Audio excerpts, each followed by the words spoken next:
Então, pessoal, vamos começar aqui a aula, tá? A gente já tá. Tô gravando, tá?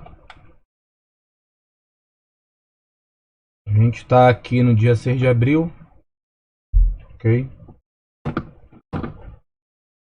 Ah, então, hoje a gente vai terminar de falar das teorias, tá? E daí a gente já vai partir para essa parte aqui da variação de volume, tá? E da tabela estequiométrica. Ordem de reação e reações reversíveis a gente já vem falando durante o curso, tá? Então, esses dois itens aí, 3.3 e 3.4, eles meio que a gente já vem falando, acho que desde lá da primeira aula, tá? A gente trabalha em casa que meu espaço aqui é menor. Vou separar aqui minha maçaroca.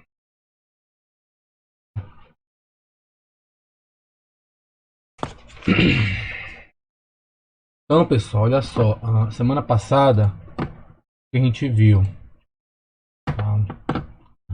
A gente viu as regras da cinética química, correto? A gente viu que basicamente a gente tem 5 regras para a cinética química, tá? Taxa de reação diminui com o tempo. Taxa de reação é função de variáveis separáveis de temperatura e composição. Vou colocar meu fone porque eu acho que daí falo um pouco mais baixo, que eu acho que estou falando muito alto. A minha garganta tá querendo ficar inflamada. Tá me ouvindo bem? Tá, então beleza. Então a gente viu aqui, né? Taxa de reação, uma função de variáveis separáveis, temperatura e composição. Uh, o termo de temperatura, né? Pela regra 5, é dado pela equação de Arrhenius. A gente viu, né, o termo da concentração, a gente tem aqui a ordem da reação, a gente já falou 2 vezes bastante sobre a ordem de reação. A gente falou sobre a ordem de reação global, ordem de reação em relação aos componentes da reação, né? E falou, né, que a ordem de reação a gente pode ter aí elas coincidindo ou não com o coeficiente estequiométrico, tá? E também lá atrás a gente falou, né, de reações reversíveis, né? Então, do ponto de vista da termodinâmica, praticamente todas as reações químicas são reversíveis. E quando a gente olha para a cinética, né, a gente consegue utilizar o termo de reação irreversível. Tá? A gente veio falando aqui, né, apresentou esses gráficos, discutimos sobre eles, falamos das exceções que a gente tem a essas regras. Tá? E daí, quando a gente foi falar de energia de ativação, tá? A gente definiu energia de ativação em termos aqui da teoria do estado de transição, tá? Onde eu tenho aqui, né, que meus reagentes eles vão interagir, né, para formar os produtos, só que não basta eu ter aqui uma entalpia de reação envolvida. Tá? Para a reação ocorrer, né, segundo a teoria do estado de transição, tem que passar por um estado intermediário. Tá? Esse estado intermediário tem a formação de um complexo ativado. Aí, a partir desse complexo ativado, eu vou ter aqui a formação de produtos. Tá? Daí, se esse último vale aqui, se ele tivesse acima dessa linha, tá? A gente ia ter um diferente valor de entropia de reação. Tá? Mas basicamente aqui a gente está ilustrando uma reação, né, exotérmica, quando esse ΔH aqui, ΔHR, está liberando calor para o meio. Tá? Se esse ΔHR fosse um pouco mais aqui para cima, né, se esse vale fosse acima dessa reta, a gente já está diante de uma reação endotérmica. Tá? Que a reação endotérmica, o meio reacional ele absorve calor do sistema. Tá? Daí a gente teria que fazer considerações de trocador de calor. Aí a gente acabou abrindo aqui, né, a respeito aqui dos comprimentos de ligação. Daí acho que acabou caindo a internet, não consegui mais falar. Tá? E eu acho que não vou conseguir explicar porque eu perdi o fio da meada, tá? E daí a gente vai falar hoje, né, dentro do item 3.2, tá? Assim como a gente tem essa energia de ativação, dentro do teor do estado de transição, a gente tem. É, eu consigo falar isso em 20 minutos. Tá? A gente está falando aqui de energia de ativação.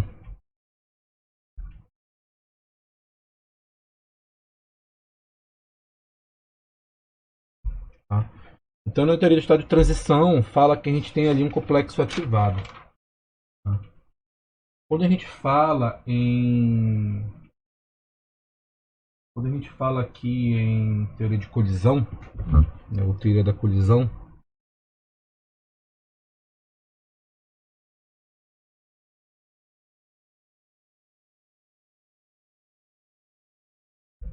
tá? Quando a gente fala aqui em teoria da colisão, tá?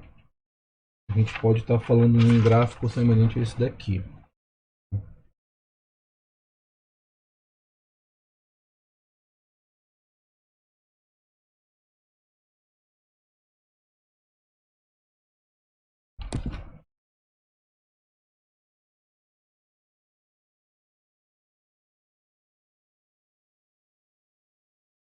Esse gráfico aqui, ele é um gráfico de distribuição, tá?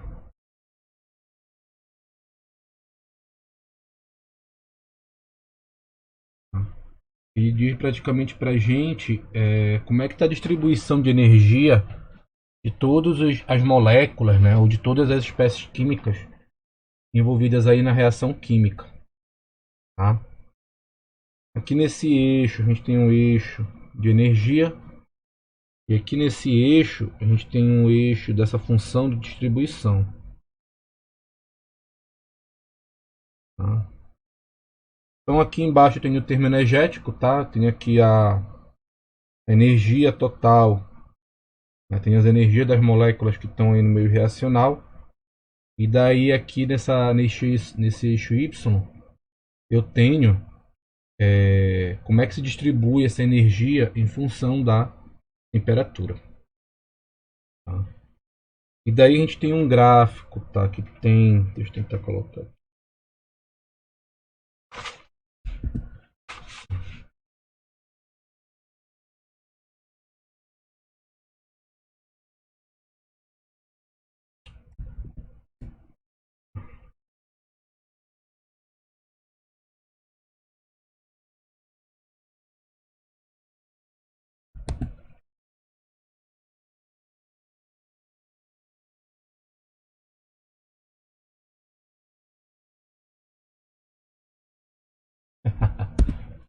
Correndo para desenhar hoje, galera.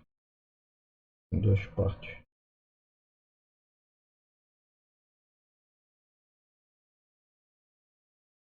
Vou fazer assim. Aqui nesse gráfico, na distribuição de energia, basicamente é uma curva normal. É uma distribuição normal aqui, uma gaussiana. Aí uma distribuição de energia. Essa curva aqui, ela está numa temperatura T1. E daí eu tenho o segundo gráfico de distribuição de temperatura.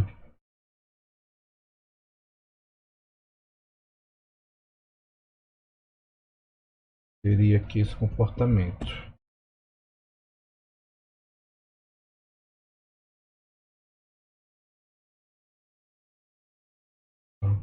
Tá, vai ficar assim. Beleza? Então eu tenho dois gráficos de distribuição de temperatura, distribuição de energia em função da temperatura. Tá? Esses dois gráficos aqui, tá? O gráfico da temperatura T1, né? Eu tenho as partículas, né? Como é que é distribuída a energia interna das partículas, né? Das moléculas envolvidas na reação na temperatura T1, tá? E aqui embaixo, e nesse de verde eu tenho, né, como é o gráfico de distribuição de energia dessas mesmas partículas, só que agora na temperatura T2, tá? E daí, o que a gente tem aqui? A gente tem que energia de ativação, né? Aqui que é a energia de ativação, né? Essa energia de ativação aqui, ela é uma energia mínima que as moléculas têm que ter para sofrer a reação, tá? Então, a teoria do estado de transição, o que diz pra gente? Ó, para essa reação ocorrer, eu tenho que ter no meu sistema esse pico de energia aqui. Eu tenho que ter essa energia mínima para a reação poder ocorrer, tá? E daí, se nós atribuirmos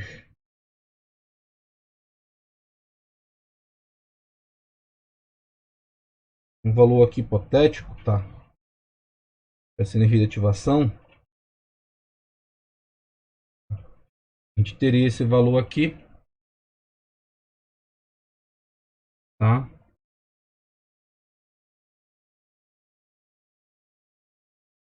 E daí, a fração de moléculas de temperatura T1 com um valor maior do que a energia de ativação seria essa fração, e a quantidade de partículas de moléculas, no caso aqui, com energia maior do que a energia de ativação, seria essa daqui. Ok? Então, basicamente, o que esse gráfico ele pode dar, tá dizendo aí pra gente? Tá? Que quanto maior a temperatura, quando eu saio aqui ó, da temperatura T1 para a temperatura T2, o que está acontecendo? Tá? Eu vou ter muito mais moléculas a temperatura T2 com uma energia maior do que a energia de ativação do que moléculas a temperatura T1. Conseguiram entender isso? Ou não? Acho, acho, acho que não. Tá? Não, não. Deixa eu tentar explicar de outra forma então. Tá? O que esse gráfico aqui está dizendo para gente? Tá? Eu tenho aqui nesse gráfico em azul e nesse gráfico em verde a distribuição de energia para as moléculas que estão no meu meio reacional. Correto? Tá. Então, o que esse gráfico T1, o gráfico azul, diz para gente? Olha, todas essas moléculas aqui, elas estão numa temperatura T1. Perdão, elas estão numa temperatura T1, só que eu tenho moléculas que estão no nível de energia baixo e eu tenho moléculas que estão no nível de energia alto. Conseguiram entender isso por enquanto? Então, basicamente, o que é que eu tenho? Digamos que dentro do reator, eu tenho moléculas, o reator está numa temperatura T1, só que eu tenho moléculas, eu estou olhando microscopicamente agora, tá? Isso daqui é um olhar microscópico. Então, quando eu olho microscopicamente, eu vou ter moléculas que vão estar com esse nível de energia e eu vou ter moléculas que vão estar com esse nível de energia. Ok? Deu para entender esse ponto?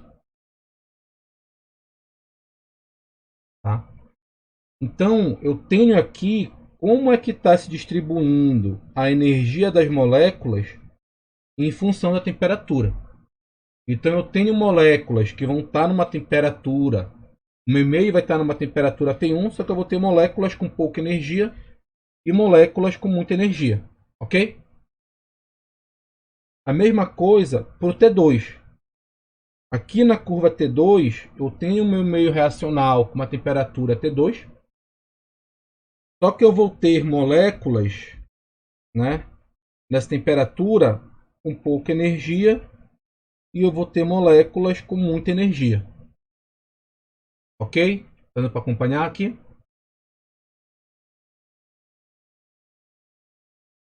Tá?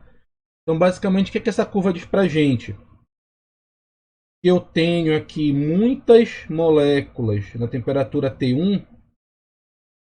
Aqui na temperatura T1, o meu pico de máximo de energia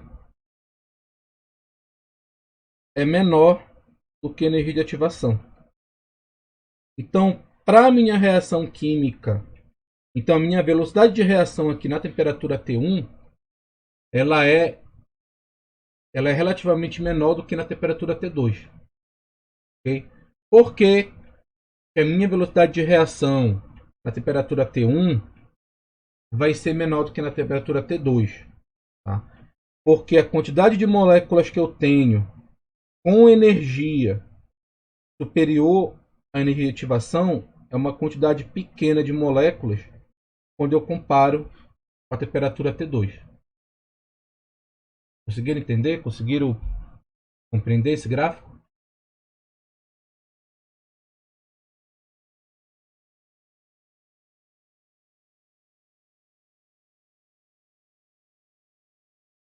Isso. É basicamente isso que esse gráfico está dizendo para a gente. Eu tenho uma distribuição energética, eu tenho todas as moléculas na temperatura T1. Então eu vou imaginar um primeiro cenário. Na temperatura T1, eu tenho esse perfil de energia. O que esse perfil de energia está me dizendo? Tá? Eu tenho um pico de energia em um valor menor que a energia de ativação e eu tenho poucas moléculas com energia de ativação, com energia maior que a energia de ativação. Só que eu pego esse meu sistema e aumento a temperatura. Tá?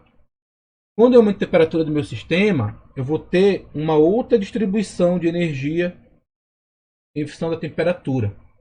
Tá? Enquanto que aqui em T1 eu tinha poucas moléculas com energia de ativação maior, com energia maior do que a energia de ativação, quando eu aumentei a temperatura, agora eu tenho muito mais moléculas, tá?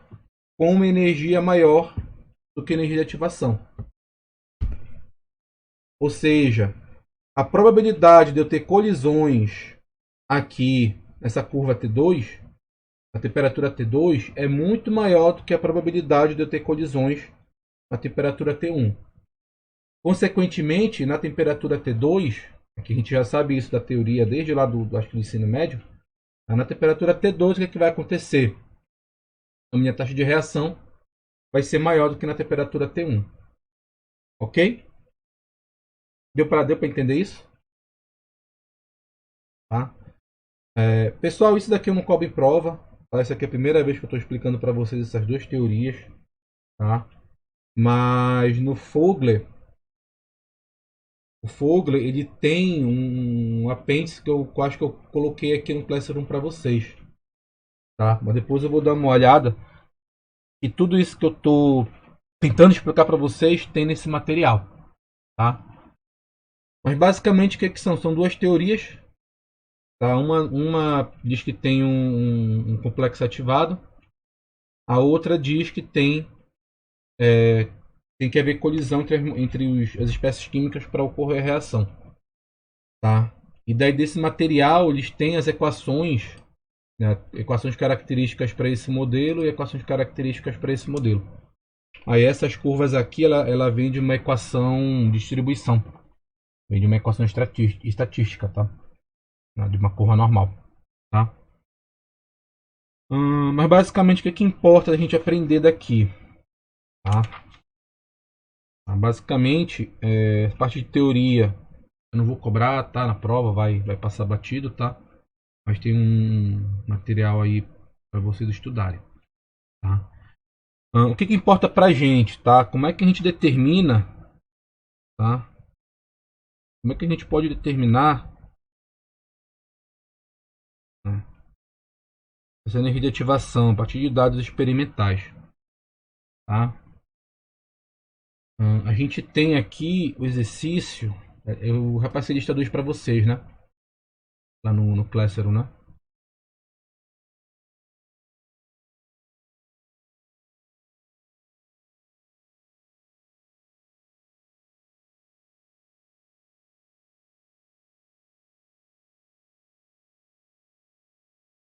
Não, 3. Tá? Então vem a pergunta, como é que a gente pode determinar a energia de ativação? Tá? Então a gente tem duas situações. A gente tem uma situação onde a gente tem dados de taxa, dados de constante da taxa em função do tempo, tá? Onde a gente pode pegar esses dados, plotar, colocar no Excel, e a partir do Excel a gente pedir para fazer um ajuste linear, e daí o ajuste linear vai dar para a gente energia de ativação. Tá? Ou a gente pode simplesmente pegar um conjunto de duas equações, tá? E duas incógnitas e resolver o problema. Tá? Tá, então como é que a gente determina o EA? Então a gente tem a equação de Arrhenius, tá? A equação de Arrhenius, ela tem esse formato aqui.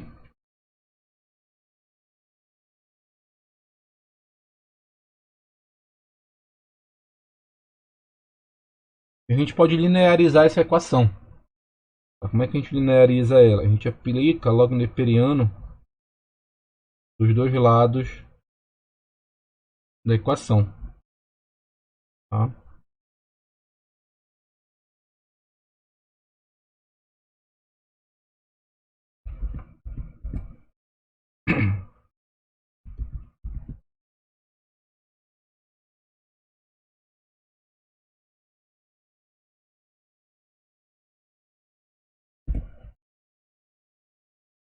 Tá? E daí, essa equação ela tem o formato de uma reta.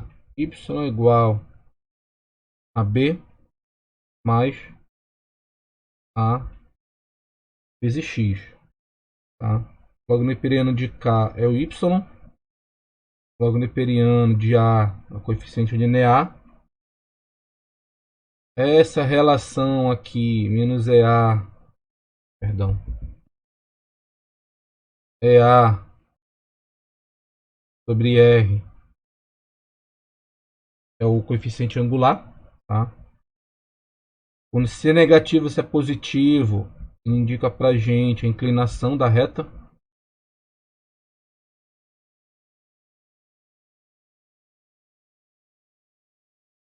Tá?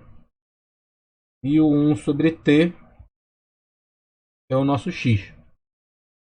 Tá? Então, basicamente, aqui nesse problema, o que a gente pode fazer? A internet está lenta. Travar. Então, basicamente, o que a gente pode fazer aqui? Pegar esses dados, jogar no Excel, pedir para o Excel gerar para a gente um gráfico de ajuste linear. Tá?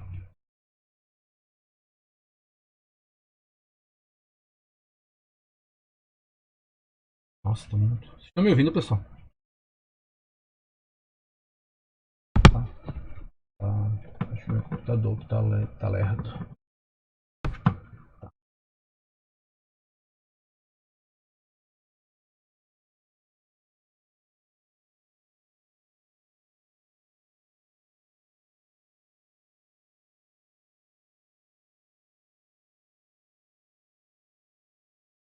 Tá? Então, olha só.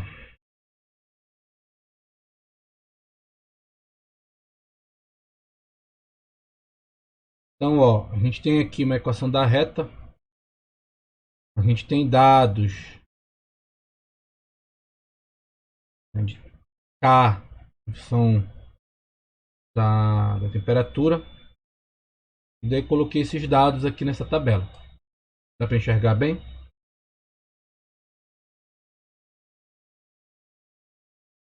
Tá? Só que o ajuste que eu quero fazer é da equação linearizada. Então, com os valores de casinho, eu aplico logo o neperiano. Com os valores de temperatura, eu faço o inverso dela. Tá? Aqui, pessoal, muito cuidado.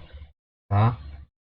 Se o problema fornecer para vocês em grau Celsius, joga para Kelvin. Tá? Lembrando que essa transformação aí, graus Celsius para Kelvin, 273 ou 27315, tá? Então, Na dúvida, sempre joga de grau Celsius para quebra. Semestre passado, ano passado, teve gente que resolveu o problema desse jeito aí e jogou em grau Celsius. E isso foi em reatores. O cara foi pra gente. Tinha uma questão lá que tinha que calcular o casinho. No meio do processo tinha que determinar a energia de ativação. Daí o cara jogou em grau Celsius, o reator deu uma coisa que não era para ter dado. Tá? Então eu pego, né? Aí ploto o gráfico do log neperiano de K em função do inverso da temperatura. O gráfico vai ficar com essa cara aqui. Tá? Daí eu venho no Excel, peço. Né?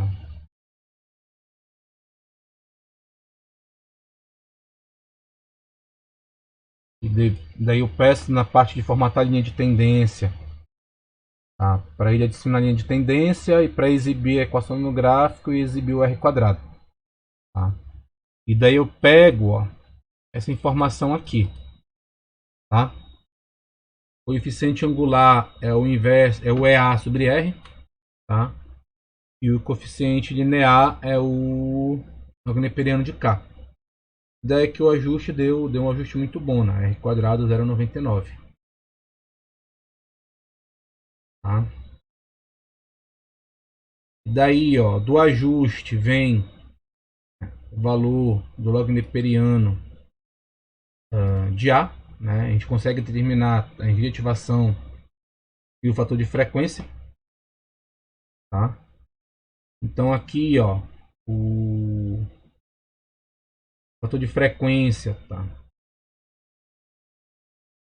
Dá aqui o valor de 8,03 10 a menos 6, 10 a 16, tá? E a energia de ativação, tá? Quando for calcular a energia de ativação, né, precisa saber o valor da constante dos gases. E daí aqui a gente utilizou o R, né, de 8,314 Joule por mol Kelvin. Tá? Foi o valor de R que o problema forneceu. Tá? Então, por esse método, ó, a reativação dá 8, 10 a 16. Perdão. O fator de frequência dá 8, 10 a 16. Né? Então, bateu aqui o valor, 8, 10 a 16. Tá? E a energia de ativação, tá? Calculando aqui, dá 121,48 kJ. Tá? Daqui dessa linha para essa segunda linha, eu dividi por 1000. Tá? Daí a gente chega no gabarito. Tá? Deu para entender, pessoal?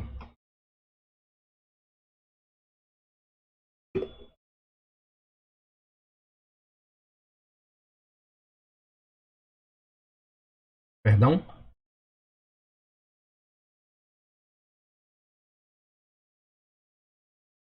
Aqui, ó. Você está falando aqui na equação? Esse x aqui, ó, ele é 1 sobre t. Esse x bem aqui, ele é o inverso da temperatura. Tá? Porque o que acontece? Eu tenho aqui, no ajuste linear, o que a gente está fazendo? A gente tem valores de constante da taxa e a gente tem valores de temperatura. Eu fiz a linearização. Tá? Da linearização, eu saí com o log neperiano de K e o inverso da temperatura. Então o que eu fiz? Eu plotei um gráfico do log neperiano de K em função do inverso da temperatura, que é esse gráfico aqui. Tá? Então, porque o gráfico do log neperiano de K em função do inverso da temperatura. Aí eu pedi para ele me dar um ajuste e ele me deu essa equação aqui. Nessa equação, tá? O y é o log neperiano de K, que não tem interesse para a gente. Tá? O x é o inverso de 1 sobre t. Tá?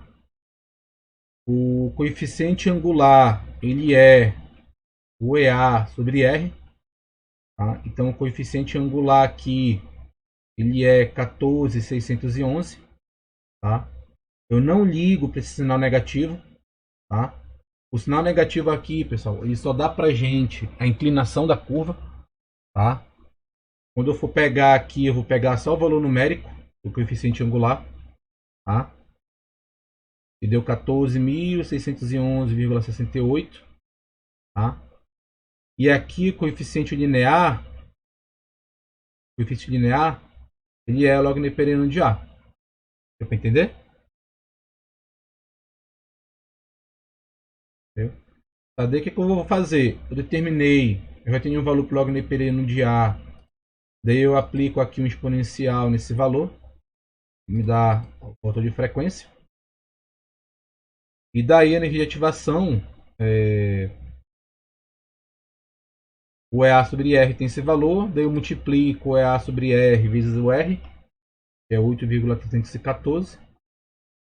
Vou sair com o valor em joule por mol, e daí para não ficar com um negócio grandão, eu jogo para kJ por mol.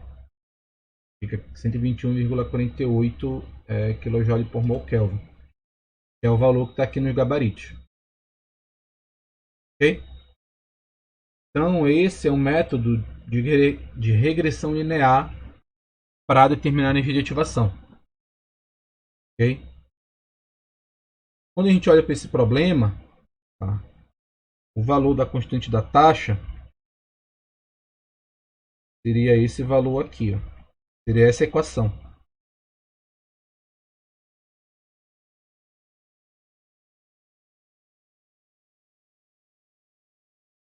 O menos EA sobre R é um valor conhecido, que é 14.611,68.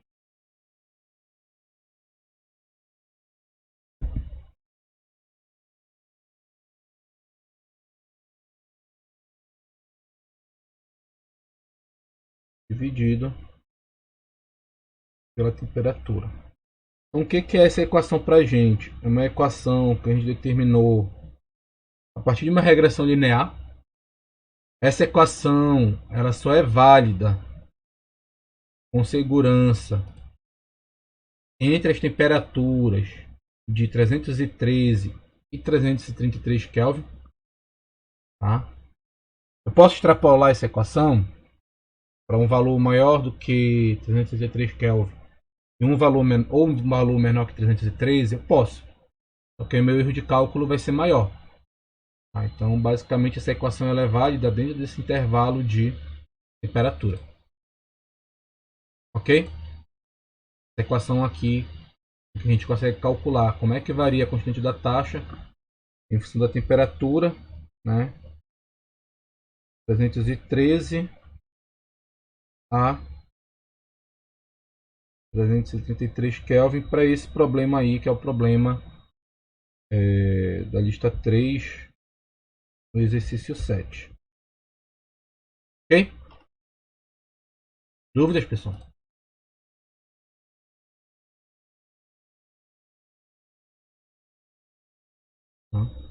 Então, beleza. Então, ó, se a gente tiver uma tabela de valores de K em função da temperatura, beleza. Tá? Eu consigo fazer uma regressão linear simples aqui no Excel, papum. Mas, professor, a gente não vai ter computador nessa prova. Como é que a gente vai fazer esse cálculo aí? Tá? Como é que a gente pode calcular a energia de ativação e fator de frequência para quando a gente não conseguir fazer regressão linear? O que a gente pode fazer? A gente pega dois valores. Tá? Como a gente está trabalhando com uma tabela, a gente vai pegar o valor, primeiro valor e o último valor. Tá? Então, o outro método que a gente tem é quando a gente tem duas temperaturas e dois valores de K1 diferentes. Tá?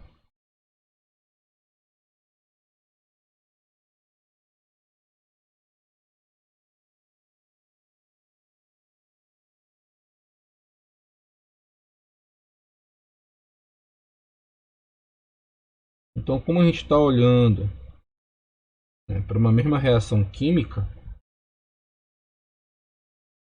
Para uma mesma reação química, o valor do fator de frequência, razão e o valor da energia de ativação vão ser os mesmos a qualquer temperatura. Tá? E agora eu tenho duas equações e eu tenho duas incógnitas. Tá? Duas equações, duas incógnitas. Então, esse sistema de equações eu consigo resolver de boa. Tá? Sistema de equações que eu consigo resolver tranquilamente. Tá?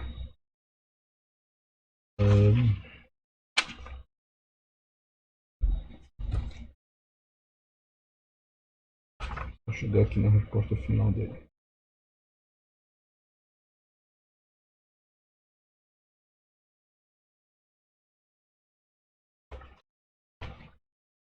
E o que a gente tem no problema? Tá? A gente tem K1, P1,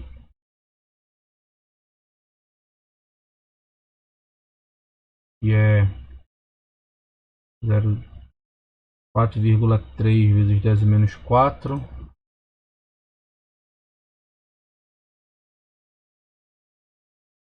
E aqui 313 Kelvin.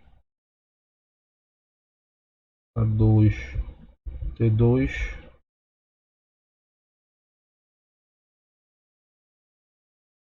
1,7.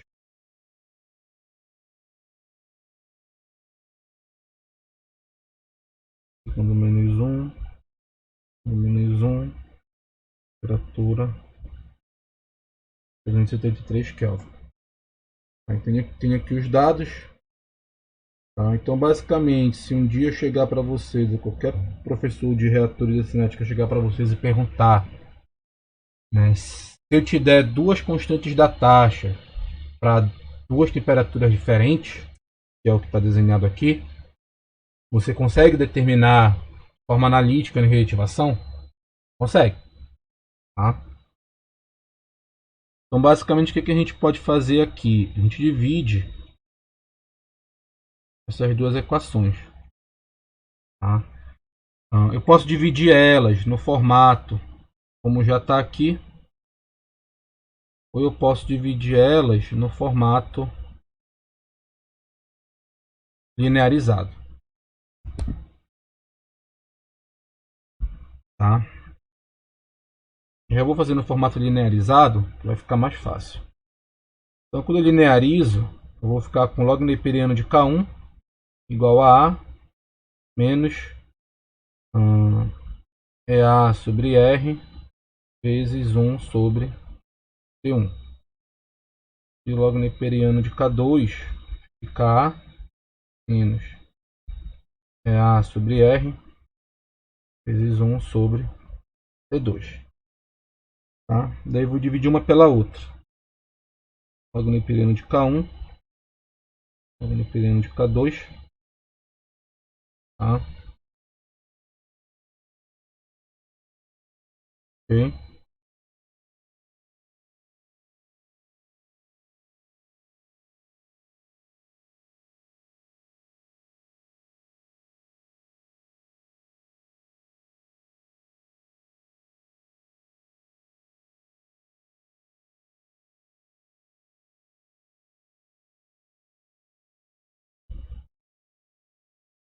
Tá? Besteira. Era pra ter feito assim não. Tá? Isso aqui.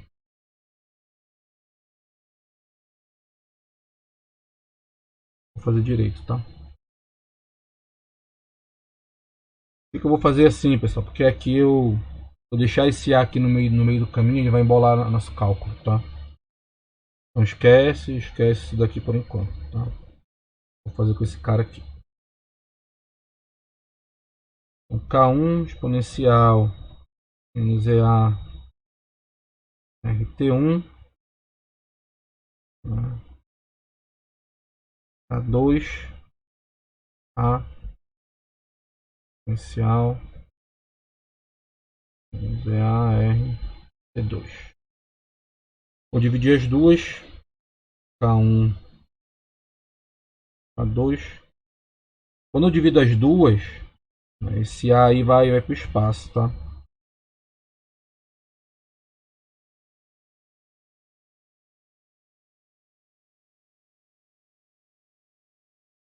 Por isso que eu não posso linearizar de cara. Não atrapalha a manipulação.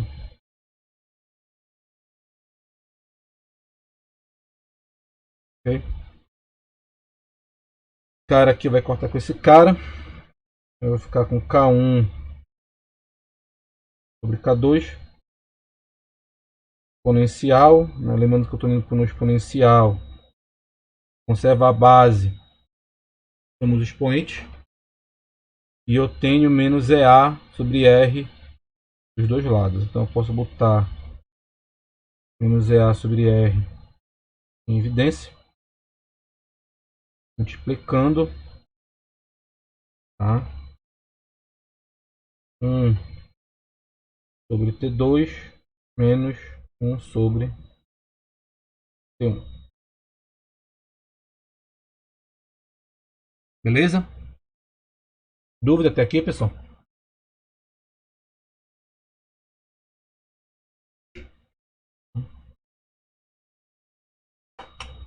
Eu abandonei aquele outro raciocínio porque senão ia embolar aqui na hora de cortar o ar, viu? Eu não poderia ter feito isso daqui. Tá? Então, primeiro eu divido a equação pura, depois eu aplico a linearização. Tá? Hum, então pega esse cara aqui, tá? E daí dele eu faço a linearização. Então sobre K2 igual. Eu linearizo, basicamente eu elimino o exponencial. É A sobre R vezes 1 sobre T2 menos 1 sobre T1. Tá? Se a gente quiser sumir esse sinal negativo aqui, eu posso fazer duas coisas. Tá? Posso inverter aqui, tá? Colocar o K2 no lugar do K1 aqui, né? Fazer essa inversão. Ou eu posso inverter essa ordem aqui do T2 e do T1. Tá? Eu posso fazer uma dessas duas coisas. Por quê? Porque eu preciso isolar o EA aqui. Bom, então eu vou inverter esse cara e vou isolar o EA, tá?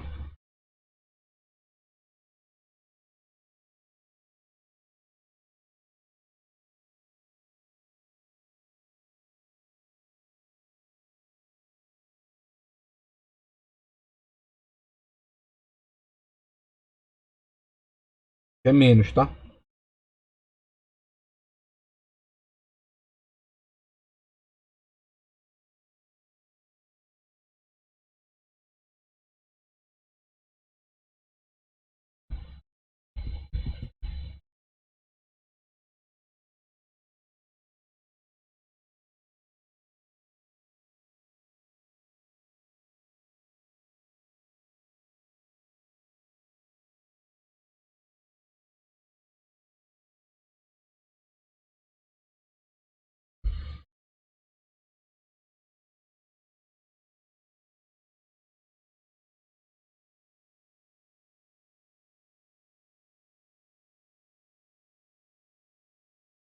Aí, pessoal, ó, o valor de R, normalmente a gente vai utilizar 8.314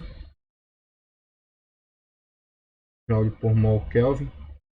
Tá? Mas dependendo do problema, tá? Vai ser fornecido algum outro valor de R, tá? Aquele 0,0082 total TM, tem outras unidades aqui, tá? Casinho dado, temperaturas dadas, tá?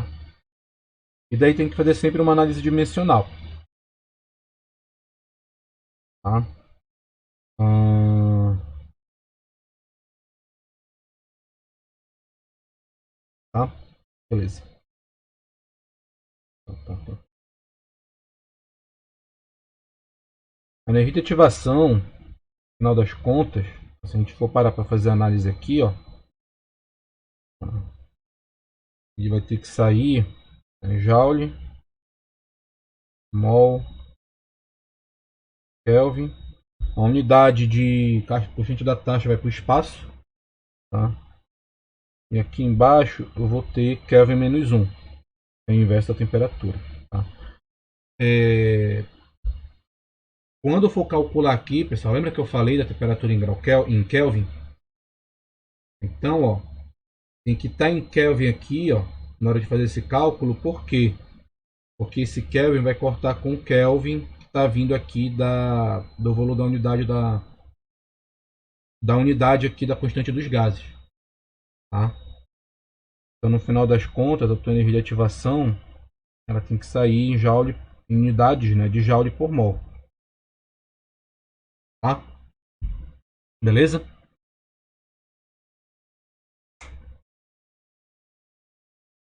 Tá. Então, pessoal, eu tenho dois valores de constante, dois valores de temperatura, tá?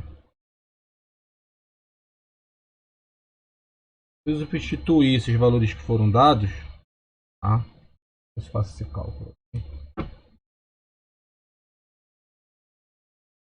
Não faço aqui não. Então, olha só, vou fazer. Então, vou ter A 8,314 joule mol menos 1 Kelvin menos 1 multiplicando o log neperiano K2 sobre K1, né? Log neperiano, filho da porra. K2 sobre K1.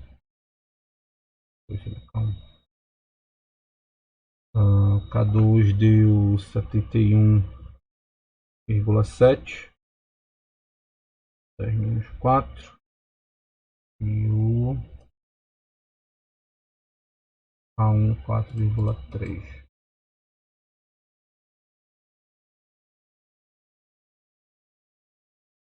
Segundo menos 1.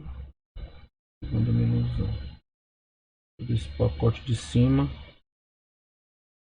O pacote de baixo.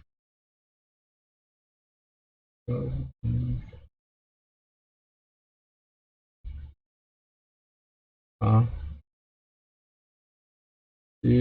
Se eu montei certo, se vocês calcularem certo, vai dar aqui aproximadamente 121.919,6. Aqui, ó, eu vou ficar com Kelvin menos 1. Vai cortar com Kelvin menos 1. Tá? Esse Kelvin daqui, ó, vai cortar com esse Kelvin. Tá? Porque esse pacote todo aqui vai virar Kelvin menos 1 unidade. O segundo, né, vai cortar com o segundo, tá? Uma observação, pessoal. Toda vez que num cálculo de vocês tiver log ou log neperiano, tá? Ou log neperiano geralmente, tá? Normalmente o valor tem que ser adimensional, tá? Então, o conselho que eu sempre dou para vocês, na hora de montar o cálculo, põe todas as unidades para ver se você não vai ter que fazer nenhuma conversão de unidade no meio do caminho, tá? E daí vai sobrar pra gente aqui joule por mol, tá? Ainda se eu multiplicar isso daqui por 1000, perdão. Vou pegar isso daqui, disser 1 kJ é 1000 joule, vai sair com o nosso gabarito lá. Aproximadamente 121,9 kJ por mol. Tá? Outra observação, pessoal. Professor, no dia da prova, eu preciso fazer todo esse blá blá blá que o senhor fez aqui? Não. Não precisa fazer essa dedução que eu fiz aqui. Pode usar essa equação aqui é de cara, tá? Eu vou precisar calcular a energia de ativação. Tá? Então, basicamente, pessoal, qualquer situação de cinética, se vocês tiverem duas constantes da taxa, duas temperaturas, de cara consegue determinar a energia de ativação. Tá? Então, por que eu estou falando isso? Isso cai em ENAD, tá? Talvez a turma de vocês daqui 2 anos faça ENAD, tá? E quem for meter a cara aí para querer ser perito lá na frente, ou prova da Petrobras, de vez em quando cai coisa de cinética que é só para fazer esse cálculo aqui. Ah, professor, mas eu não vou usar calculadora na hora da prova lá do concurso. Geralmente os caras dão valor de log na prova. Log de 2, log de 3, log de 4, de 5. Então, dá para decorar essa equação aí. Outra coisa, cuidado para na hora de colocar os valores aqui não inverter.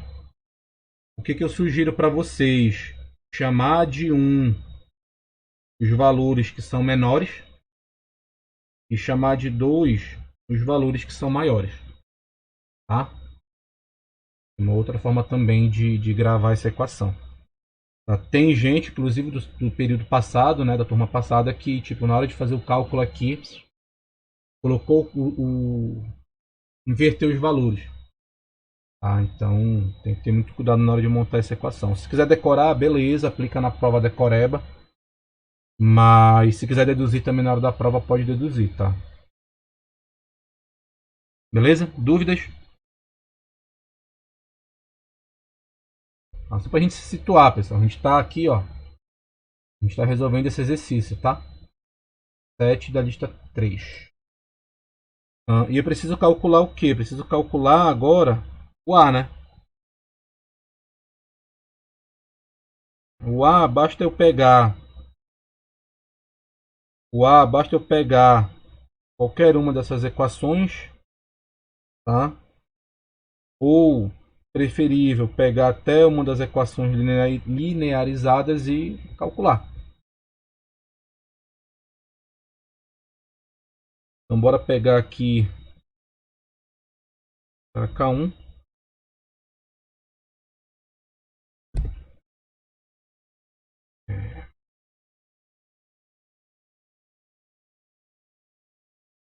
Tá? Não tem certo. Fazendo bobagem.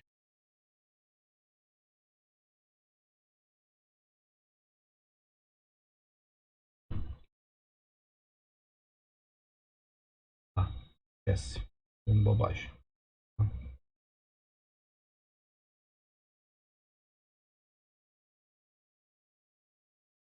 Essa aqui de cima, tá?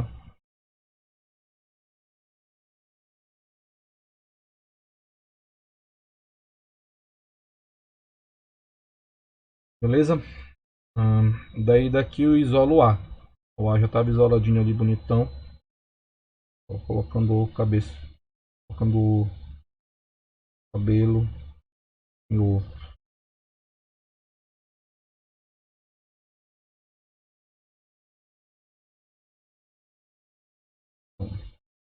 Tá?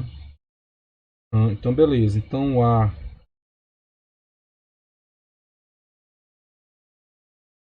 exponencial.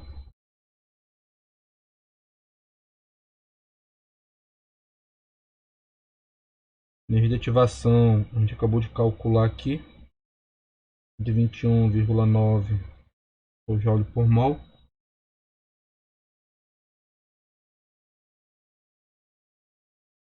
Cento e 21.919,6 joule mol.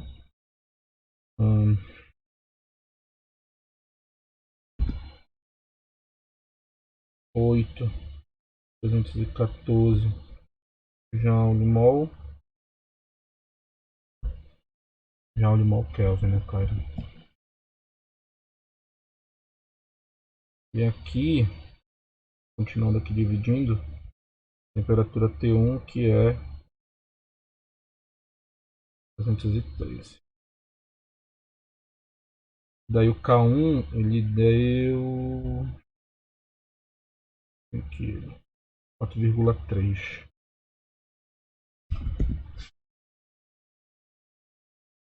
4,3 vezes 10. 4 segundo menos 1. Tá?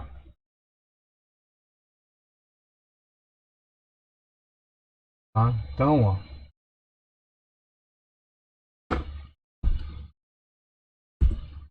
Tenho 213. Tenho 4,3 é menos 4. Então, na hora que eu vou calcular o A, razão, ele é K dividido pelo exponencial de menos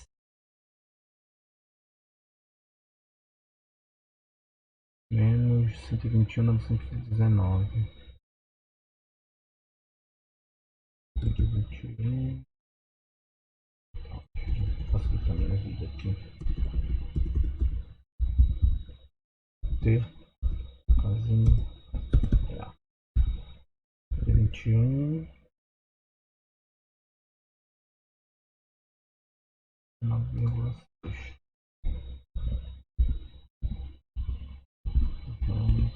Mol, menos 1, Kelvin. Então eu vou ter esse cara dividido pelo exponencial menos A dividido por R vezes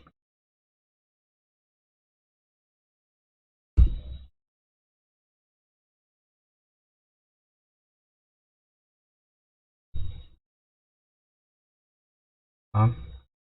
9552 10 menos 10 vezes 16. 9,552 vezes 10 a 16. Tá? E qual é a unidade, professor? A unidade, ó, vai ficar essa daqui, quer ver? O joule daqui corta com daqui. O mol menos 1 corta com mol menos 1. Esse Kelvin menos 1 corta esse Kelvin aqui. Estou multiplicando o inverso pelo valor real, pelo valor correto, digamos assim. E daí eles se anulam. Tá? E daí vai sobrar para a gente aqui o valor da constante da taxa. O valor da a unidade da constante da taxa. Beleza? Difícil, pessoal?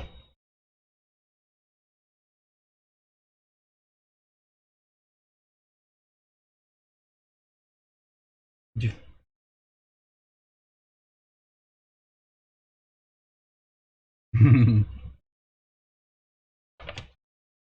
Beleza. Tá. Outra observação aqui. Tá? De novo, pessoal, eu vou encher o saco de vocês. Qualquer cálculo, qualquer disciplina que vocês tiverem, operações, FT, reatores, disciplinas que vocês vão ter a partir de agora, monta a equação, né, monta a dedução bonitona, como a gente fez aqui, ó. Vem brincando com cara e tal, pega, manipula matematicamente a equação, chega numa equação final. Depois que chegar na equação final, que você coloca o valor do dado que foi fornecido no problema. E sempre, pessoal, procura colocar a unidade. Porque na hora que você monta essa equação final aqui, você tem uma ideia de como vai ser a unidade no final. E você vai ter uma noção, você vai precisar fazer alguma conversão de unidade no meio do caminho. Tá? Se você tiver segurança que a unidade está ok, está correta, põe o valor numérico. Mas se você não está seguro se a unidade está correta, coloca ela no cálculo para fazer essa análise dimensional. Tá? Outra observação aqui, tá? A gente está olhando aqui para a equação de Arrhenius. Tá? O que é a equação de Arrhenius? Ela dá para a gente como é que tá variando a constante da taxa, né, o casinho, em função da temperatura. Tá? E qual é o contexto que a gente está? A gente está num contexto de cinética. Se eu estou falando de cinética, estou falando de equação da taxa. Tá? Por exemplo, aqui a gente tem uma equação da taxa de segunda ordem reversível. Tá? Quando eu estou olhando para o sistema isotérmico, tá? Ou seja, uma temperatura constante, uma temperatura dada, tá? O carro vai estar ok. Só que lá na frente, não aqui em cinética, mas lá em reatores homogêneos, tá? Vocês vão trabalhar com sistemas não isotérmicos, né? Em que a temperatura varia.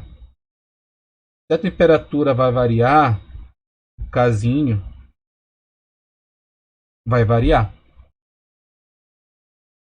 tá? Então, se o casinho varia, eu sempre vou ter que ir atrás de uma equação do casinho em função da temperatura. E qual é essa equação, professor? Normalmente vai ser uma equação no formato de equação de Arrhenius, onde eu vou ter,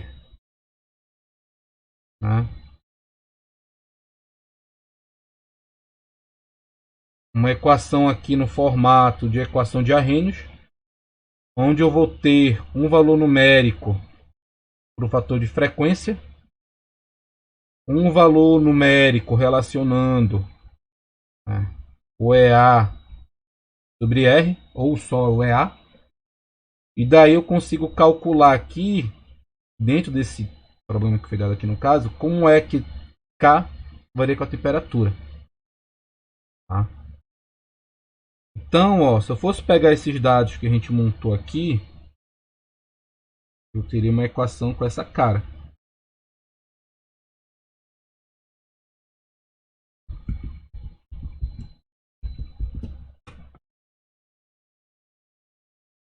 Aqui o A deu 9,5 10 a 16, dá só valor redondo.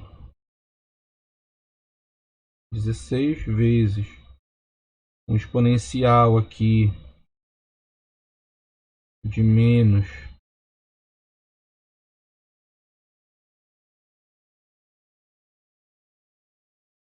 121,9 pela temperatura vezes CA CB. Tá? Então esse pacotão aqui, ó, ele é o K função da temperatura. Ok? Então, professor, por que é preciso aprender a determinar a energia de ativação e o fator de frequência? Porque quando tu estiver no sistema não isotérmico, tu vai precisar calcular K em função da temperatura. Para que eu preciso calcular esse K em função da temperatura? Porque a taxa de reação pode variar aqui com a temperatura. Se a taxa de reação está variando, por exemplo, aqui no caso de um reator CSTR, tá? O volume do reator que eu vou estar ali na frente projetando, ele vai ser diretamente afetado pela taxa de reação. Tá? Então, lembrando, a gente está indo para a cinética aplicada. A cinética aplicada é aqui, a reatores. Tá? Então, o meu interesse aqui é chegar numa equação da taxa para calcular o volume. Tá? Então, a gente chega aqui nessa importância. Okay? Dito isso, pessoal, vocês conseguem fazer o exercício 8, o 9, o 10 e o 11. Tá? Eles são um pouquinho mais elaborados. Procurem fazer durante a semana. Qualquer coisa me procura para tirar dúvida ou procura o monitor. Beleza?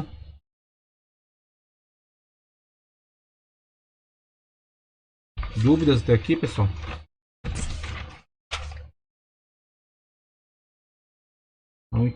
Então a gente passa essa parte inicial de cinética e a gente vai falar agora de estequiometria. minha maçaroca poderosa.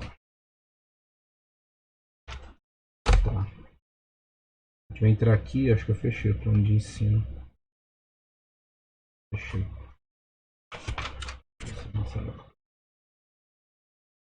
Gente, tá cheio de papel jogado aqui no chão. Minha mesa aqui é bem pequena. Tá. Quero chegar na tabela estequiométrica.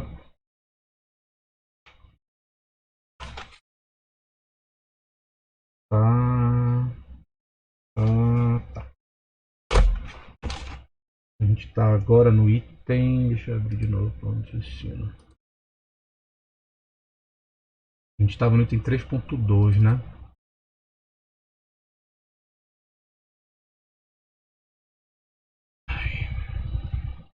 Tá.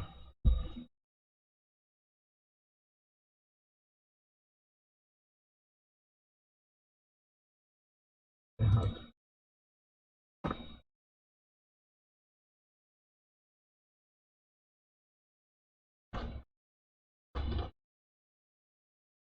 Então a gente está aqui no dia 6, tá? A gente vai começar a falar aqui, ó, de variação de volume e tabela estequiométrica, tá? Lembrando que ordem de reação, reações reversíveis, a gente já falou pelo menos 2 vezes sobre esses caras aí, tá?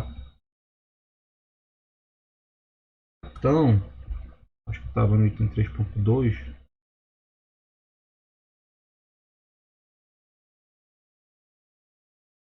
Começar a falar de estequiometria.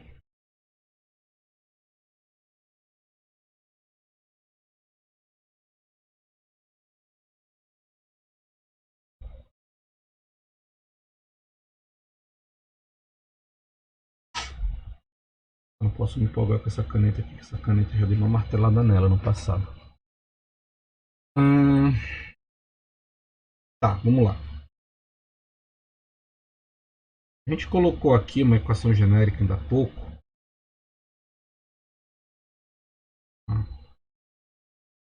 Tem essa cara aqui, tá? Então eu estou olhando aqui para uma reação irreversível de segunda ordem, volume constante, sistema isotérmico, sistema sem perda de carga, tá? E daí eu tenho essa equação da taxa, tá? E daí a gente viu, basicamente nas equações de projeto, tá? Elas têm esse formato aqui. Vou colocar aqui a do CSTR, que é mais simples de gravar de cabeça, tá? Daí, quando eu coloco esse RA aqui dentro, vou ficar com K, CA, CB, vezes a conversão. Tá? Mas eu não sei como é que CA varia em função da conversão. E eu não sei como CB varia em função da conversão e nem a relação dele com CA. Né? Por exemplo, eu posso estar olhando uma reação com essa cara aqui.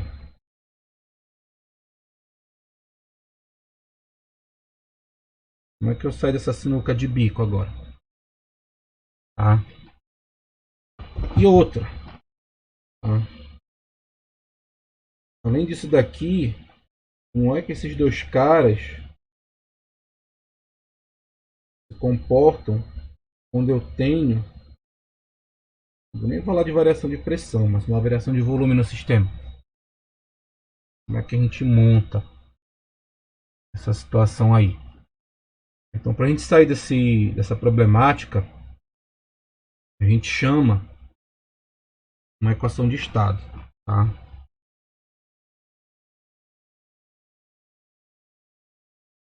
Boa e velha termodinâmica.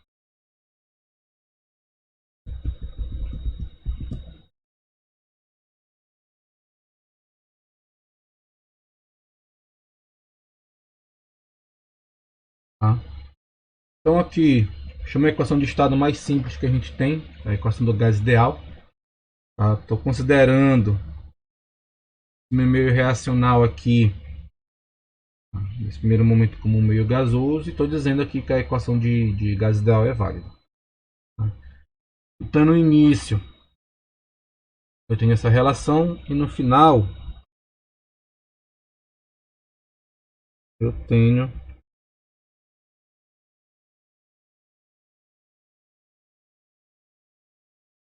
essa relação aqui.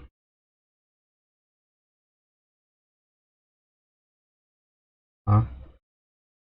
Pressão inicial, volume inicial, coeficiente de compressibilidade, fator de compressibilidade inicial, número de mols total no início da reação ou quando entra no reator, né?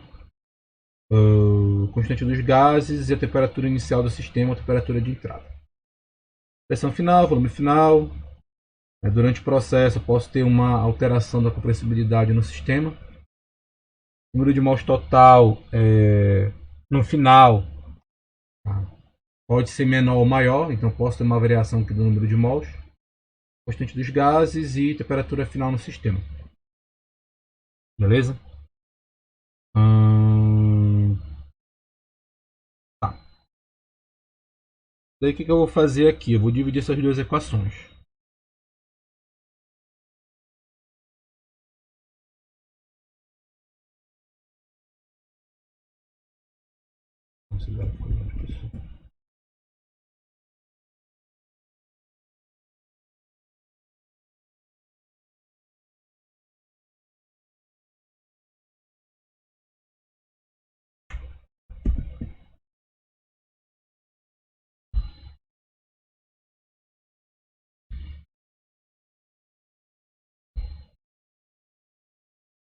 Tá?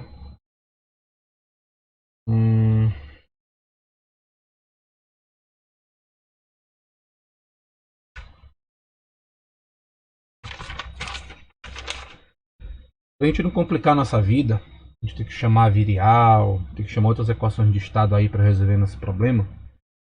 A gente considera que Z é igual a Z0.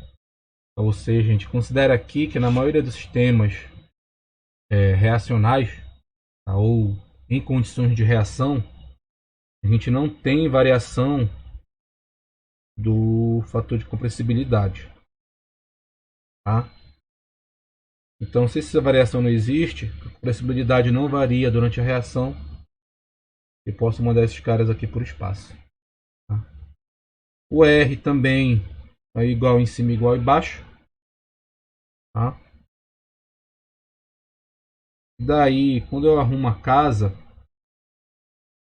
eu vou chegar numa equação que eu consigo calcular como é que está variando o volume dentro do meu sistema.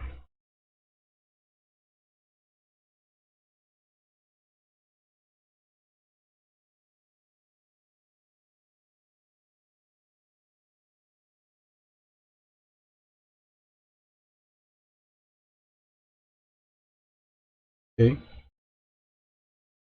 Essa equação grandona aqui é uma das primeiras equações que a gente consegue utilizar. Quer dizer, é a equação mais completa que a gente consegue utilizar para calcular como é que varia o volume dentro de um reator. Tá? Essa equação está levando em conta a variação do número de mols. Tá? Tá levando em conta a variação de temperatura. E está levando em conta aqui a variação de pressão. Tá?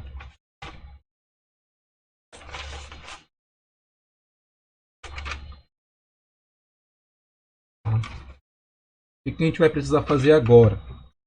A gente vai precisar abrir esse termo aqui. Tá? Para a gente abrir esse termo, a gente vai chamar estequiometria ou tabela estequiométrica. Tá? Ok, tá aqui, pessoal?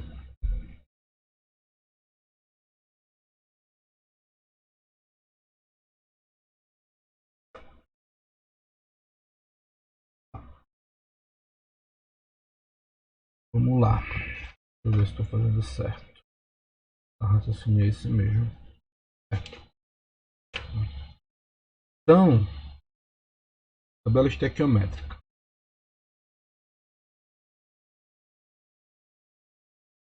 Vocês provavelmente já montaram tabelas como essa lá em Química Geral.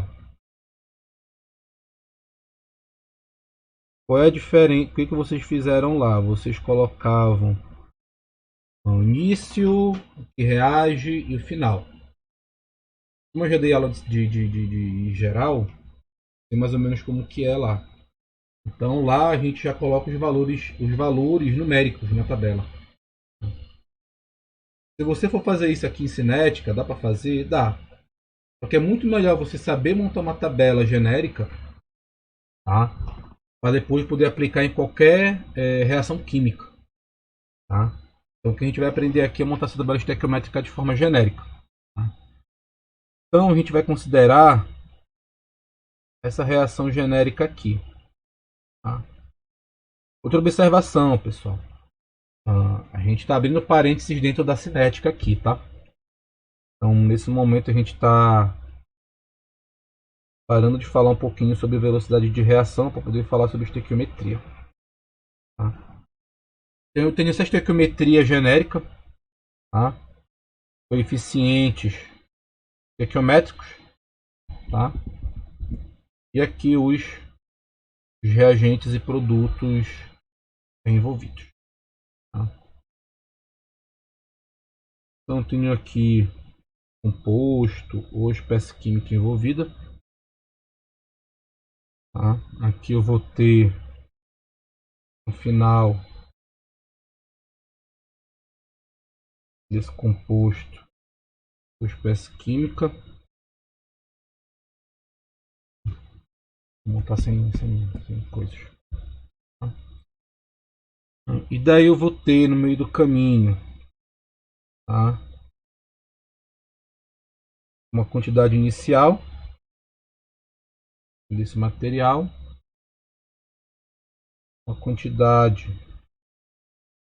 que reage e uma quantidade aqui final. Tá? Dando uma reação genérica que a gente está colocando aí,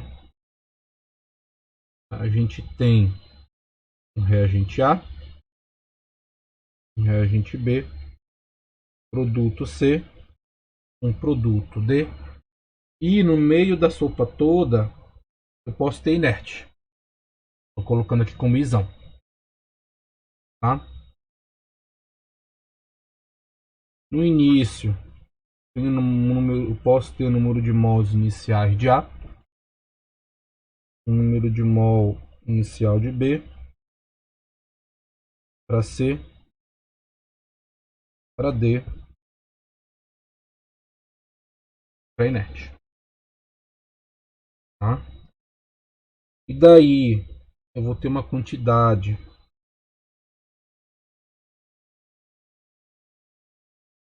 de A que reage,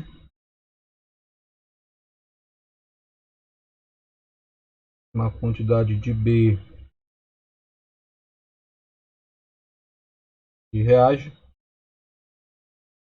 uma quantidade de C que reage, de D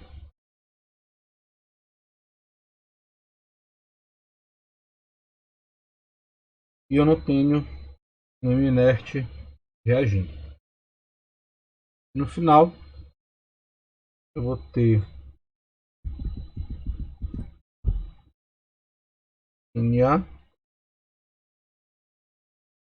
Na0 usar, NB, Na0, beta B, menos B sub A x A, MC em a zero, zeta C,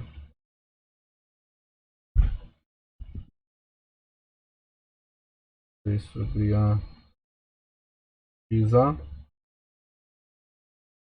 MD em a zero,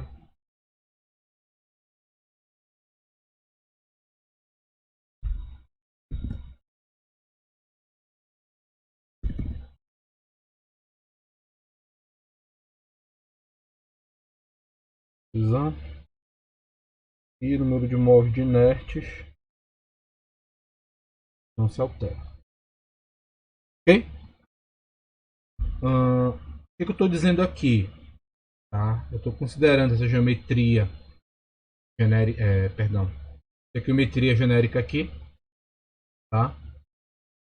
E eu estou considerando o reagente A como reagente de referência, tá? Ou como reagente limitante, tá? Acho que na próxima aula ou daqui 2 aulas, daqui 2 semanas, a gente chega na parte de reagente limitante, tá? Beleza? Então é por isso, ó, que eu estou montando a tabela toda em função do reagente A, tá? Então, quando a gente monta uma tabela estequiométrica, a gente sempre vai montar ela em função de uma substância de referência ou de um reagente limitante. Ok? Dúvidas até aqui?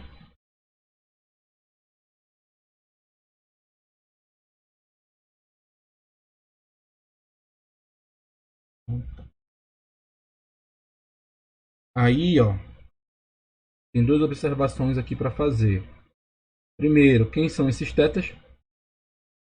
Tá? E segundo, a gente quer chegar, ó, em NT sobre NT0. Então daqui eu tiro. Não gosto de usar muito vermelho, não. Tá aqui um verde. Então, se eu somar essa coluna toda aqui, ó, se eu fizer o somatório nessa coluna, eu tenho. Quem fez da. Eu tenho aqui, ó, um NT inicial, número de mols total inicial. Se eu somar essa coluna aqui, tenho um número total de mols final. Ok? Então, bora lá.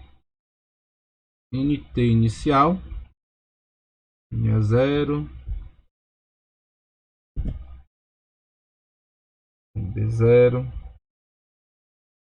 B0, 0, N0. Número de mols total final. A, B, C, C, inicial.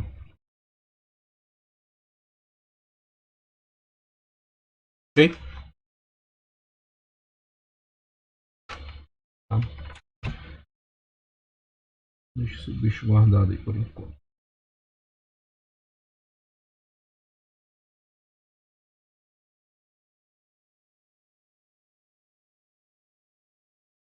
Tá? Aqui quem é A, B, C, D e I? São essas equações aqui. Ok? Então NT é igual a número de mols total inicial,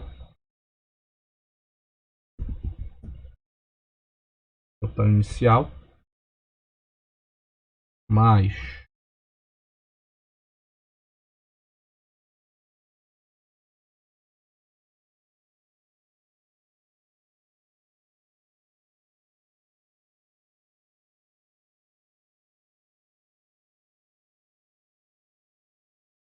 esse carinha aqui, que a gente já vai já dar o nome para ele. Linha 0, x A. Ok?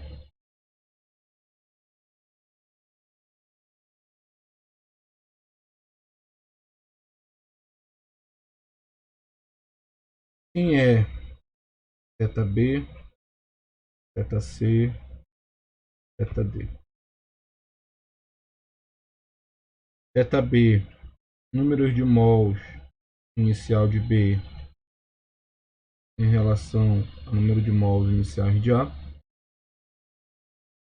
Número de mols inicial de C sobre o número de mols inicial de A. Número de mols inicial de D por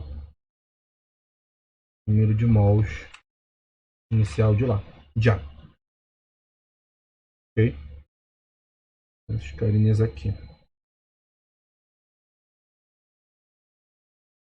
Tá? Professor, por que o θ sumiu daqui? Quando a gente coloca esse somatório, tá? Esses NB0, NC0, ND0 que está no θ, e vai aqui para dentro, tá? Do NT0, ok? Por isso que ele some.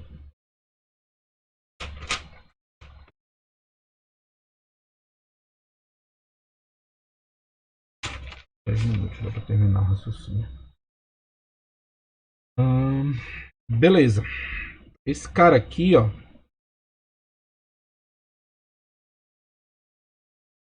Esse pacote aqui eu posso chamar de delta, que nada mais é basicamente do que uma variação do número de mols na reação. Tá? Se a gente for olhar aqui, ó, a gente vê aqui, ó, que é produto, né, o somatório do número de mols de produto menos o somatório do número de mols de reagente. Tá? Mols, não. É.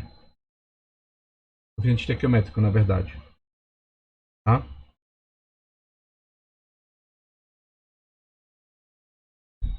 Então, basicamente, eu faço somatório, né, coeficiente estequiométrico de produtos menos somatório do coeficiente estequiométrico de reagente.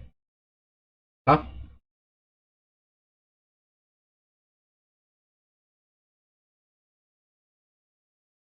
Daí, eu começo a simplificar a minha vida.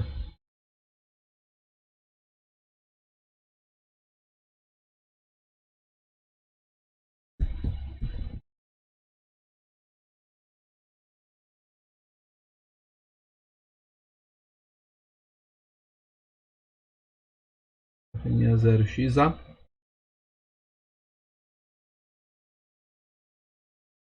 ok? E daí eu divido todo mundo aqui por NT0. T,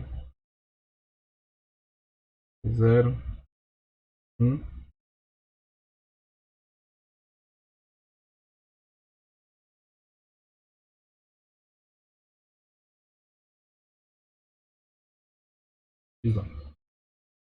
Ok?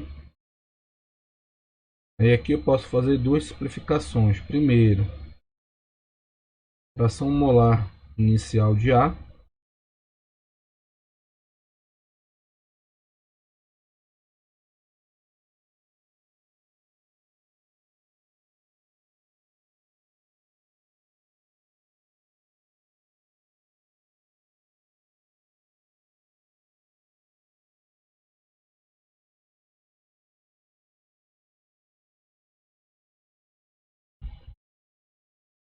Ok? E a segunda,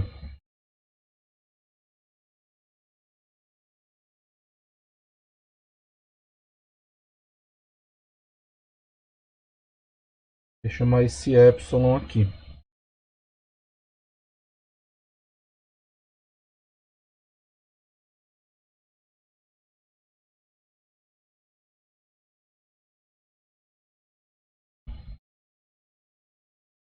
Tá?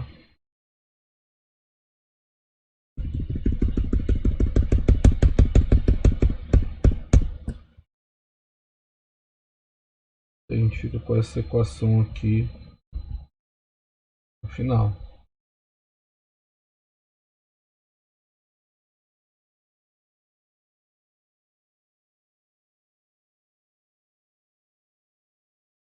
Tá? Daí a gente pega essa equação de Nt sobre Nt0, coloca aqui dentro. Então, naquela equação do volume, a gente tinha V sobre V0, né? Nt0, T0,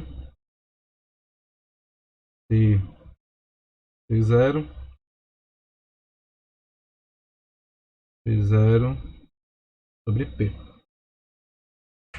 Tá? Então, o volume no meio reacional ele pode estar variando em termos de pressão, em termos de temperatura e em termos de número de mols. Tá? A gente já achou a relação aqui do número de mols. A gente tira aqui V0 vezes 1 mais epsilon vezes x vezes T e T0 e P0 sobre P. Ok? Geralmente coloco esse cara aqui pro final. Geralmente coloco esse cara aqui pro final, mas tá de boa, fica aí. Tá?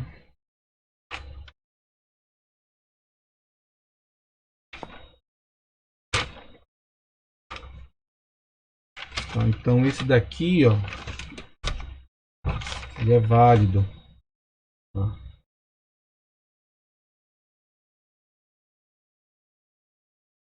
Para sistemas descontínuos, seja batelada, e eu posso fazer analogia para sistemas contínuos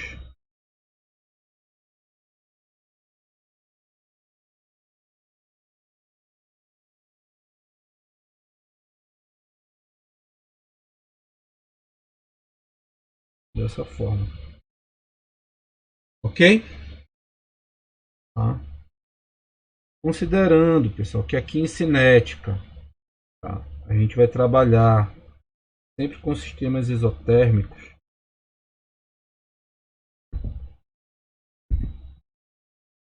Sempre com sistema isotérmico. Considerando, a gente vai considerar nossos sistemas sem perda de carga, ou seja, sem variação de pressão.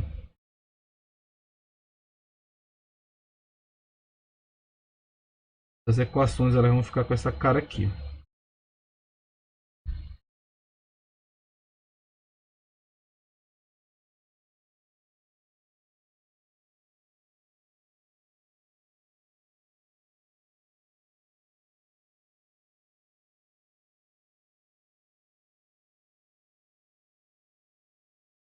Tá? Por que a gente tem que fazer isso, professor? Tá? A gente está nesse contexto aqui, só para finalizar, para dar gancho para a próxima aula. Lembrando que a gente está nesse contexto aqui.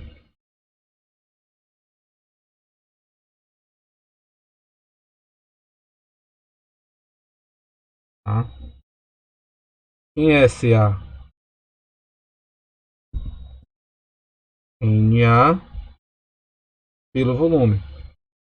Quem é NB?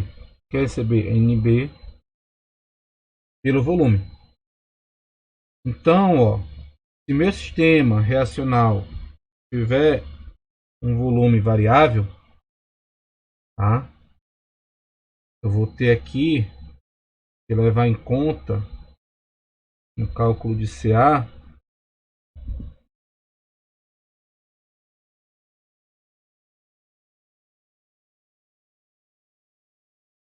daqui vem da tabela estequiométrica. Tá? Se eu tiver variação de volume, eu não posso calcular a concentração de A presando a variação de volume. Eu tenho que fazer essa correção para o volume, tá? Isso daí a gente fala na próxima aula. Tá? Daí na próxima aula a gente abre essas equações para concentração. Beleza, pessoal? Então é isso. A gente finalizar a aula por hoje. Tchau, tchau. Até semana que vem.